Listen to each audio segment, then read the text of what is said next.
गिरावट के दौर में फोकस्ड फंड में आधा से 1% रिटर्न कम मिलता है। इस क्लासिफिकेशन सिस्टम के पहले ही बहुत सारे फंड्स फोकस्ड फंड चलाते थे। कंसंट्रेशन का नतीजा ये होता है कि वो फंड में गिरावट ज़्यादा देखी जाती है।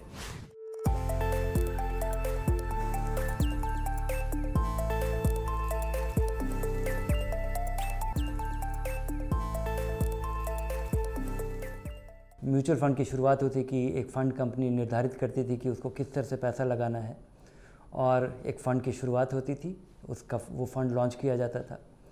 और 4-5 साल पहले सेबी ने ये निर्धारित किया कि फ़ंड कंपनी कोई ख़ास तरीके का फ़ंड ही लॉन्च करेगी और एक ही तरीके के बहुत सारे फ़ंड लॉन्च नहीं करेगी। इस पे रोक लगाने के लिए सेबी ने एक क्लासिफिकेशन सिस्टम की शुरुआत की कि लार्ज कैप फंड होगा, स्मॉल कैप फंड होगा, मिड कैप फंड होगा, फ्लेक्सी कैप फंड होगा, जहां फंड को आज़ादी होगी कहीं भी लगाने की। तो ये नियम बनने के बाद बहुत सारे फंड मैनेजर्स ने, फंड कंपनियों ने ये डिमांड किया कि उनके पास पहले से ये फोकस्ड फंड है।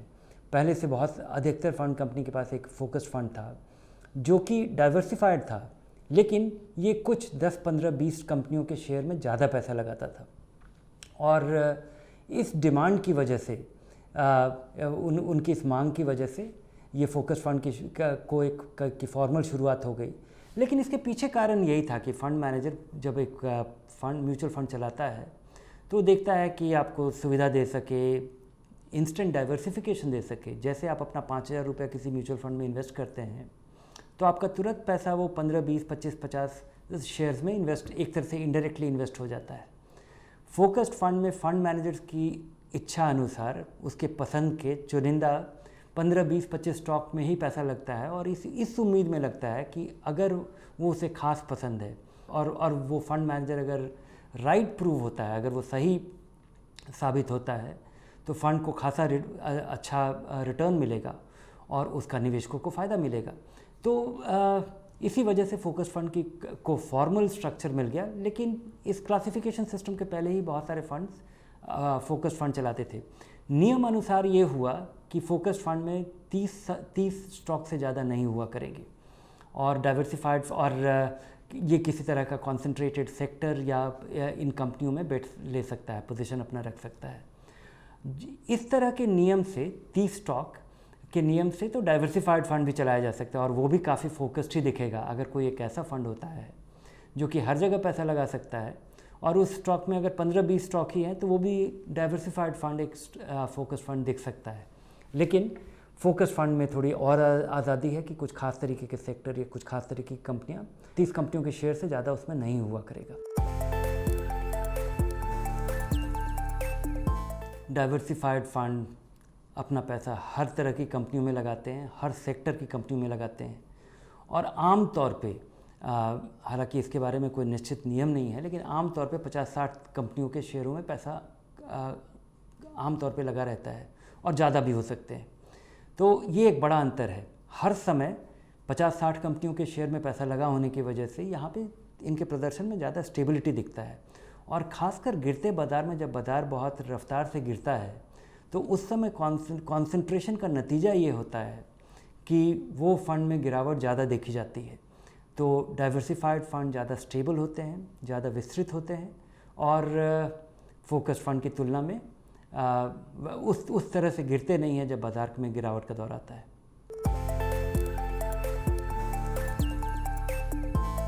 कॉन्सेंट्रेटेड पोर्टफोलियो आपको ज़्यादा वॉलेटाइल दिखता है, ज़्यादा उतार चढ़ाव यहाँ पे देखा जाता है। अगर आपके पास केवल 20 शेयर्स का पोर्टफोलियो हो और हर एक में आपके पास मीनिंगफुल एलोकेशन हो, 5, 7, 8% तक वो अगर एक कंपनी के शेयर में पैसा लगा हुआ हो, तो जब गिरावट का दौर आता है तो कुछ कंपनियों के गिरावट की वजह से वहाँ पे ज़्यादा गिरावट देखी जाती है। जब आपका पोर्टफोलियो 50, 60, 70 कंपनियों में देखा जाता है तो वहाँ पे एक एवरेजिंग हो पाती है, सारी कंपनियाँ उसी रफ्तार से नहीं गिरती। और ख़ासकर जो फोकस फंड का जो पोर्टफोलियो बनता है, जिसमें कि फ़ंड मैनेजर विश्वास रखता है, एक बड़ा सा पोजीशन ले पाता है और आम तौर पे ये बड़ी किसी खास वजह से ये ज़्यादा प्रॉमिसिंग या यहाँ पे ज़्यादा मोमेंटम भी देखा जाता है। तो जब यहाँ पे फोकस फंड का जो कॉन्स्टिट्यूएंट्स है, जो जिस तरह की कंपनियाँ उसमें होती हैं, वो गिरावट के दौर में ज़्यादा गिरावट दर्शाती है। तो ये अगर आपको स्टेबिलिटी चाहिए तो डाइवर्सिफाइड फ़ंड आपको पसंद आएगा। अगर आपको ज़्यादा रिटर्न के लिए आप उतार चढ़ाव आराम से झेल पाते हैं तो आपके लिए विकल्प है फोकस फंड। फोकस फंड एक विकल्प हो सकता है।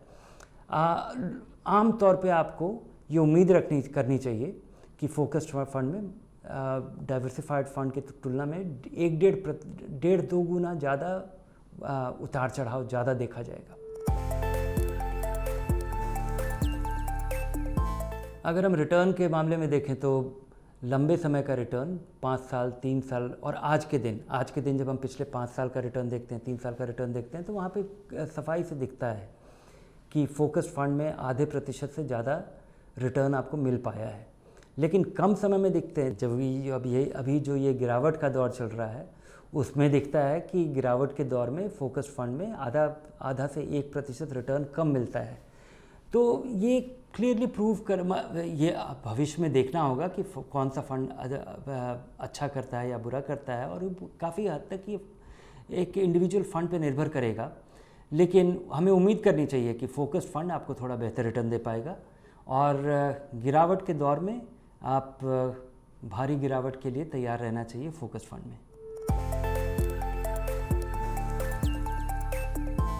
अगर दोनों में से एक चुनना हो तो अगर एक निवेशक जो कि स्टेबिलिटी के लिए म्यूचुअल फंड में लगा रहा है, बाज़ार के उतार चढ़ाव से उसको डर लगता है, तो अपना पूरा पैसा डाइवर्सिफाइड इक्विटी फंड में पैसा लगाना चाहिए और नियमित रूप से लगाना चाहिए, SIP के ज़रिए लगाना चाहिए। अगर आप इस उतार चढ़ाव से चिंतित नहीं होते हैं और आप ज़्यादा रिटर्न की उम्मीद रखते हैं और कम समय में भारी गिरावट हो, उसके बावजूद आप अपने निवेश पे बने रह सकते हैं, तो ज़रूर फोकस फंड भी आपको कंसिडर करना चाहिए। और अगर आप वैसे निवेशक हैं तो अधिकतर पैसा आप फोकस फंड में भी लगा सकते हैं। आधा पैसा फोकस में लगा दीजिए, आधा पैसा डाइवर्सिफाइड इक्विटी फंड में लगाइए।